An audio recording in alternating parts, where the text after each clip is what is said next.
I'm obviously here to introduce District 9, a film I'm very, very proud of. But just before I get underway with that, I know that you're probably going to have a lot of questions about The Hobbit.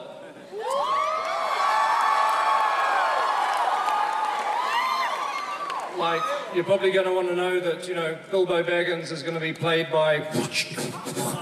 and I think he's going to be really good. No, I just thought before we get going with District 9, I'd give you a little bit of an update on The Hobbit. We're about, because everything's a process, it's a pipeline, and we're about 3 or 4 weeks away from delivering our first draft of the script of the first movie to Warner Brothers. Because the film's not green-lit yet. You know, we have to submit a script, the studio have to read the script and like it, and then once we have a script, we can then do a budget, and we have to figure out how much the films are going to cost, and the studio have to then agree and green-light the movie. So it's a process that we haven't really even got to the point that we're green-lit yet. So if any of you want to see The Hobbit, you know, you could drop Warner Brothers a line and encourage them to be kind to us. But I know that there's a lot of speculation about casting and who's playing different roles. And I just want to be able to say, because it may avoid some of the questions later on, that, you know, we haven't got to the stage that we can offer anybody a role yet, because obviously we have to be green-lit. We have to have the authority to be able to make offers to actors. We have to be able to give them a schedule of when we want them to work and how long they need to work for. And obviously actors are going to want to read a script, so we have to have a script ready for them. So we're still about 3 or 4 weeks away from delivering that draft, and then we can start the process of the budget, and eventually, probably in about 2 months, is when we're going to be able to actually start to offer people roles.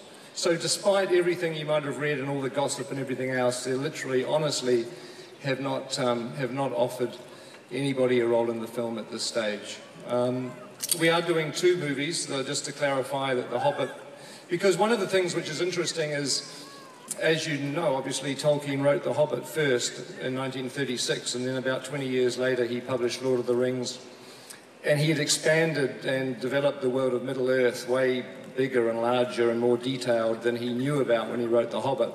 And he did a lot of retrospective detailing. So The Lord of the Rings, the novel, contains a lot of information about what was happening during the years of The Hobbit and events that were happening outside of that particular storyline, but, you know, things that were happening behind the scenes in Middle-earth and the geopolitics and things. And so Tolkien never got to combine that together in one book.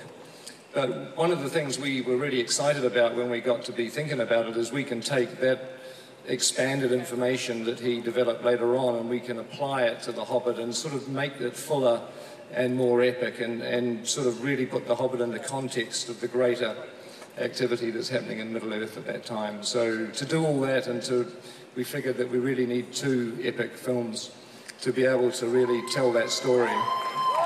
So that's the plan, just to answer and clarify that. I just wanted to clear a couple of things up.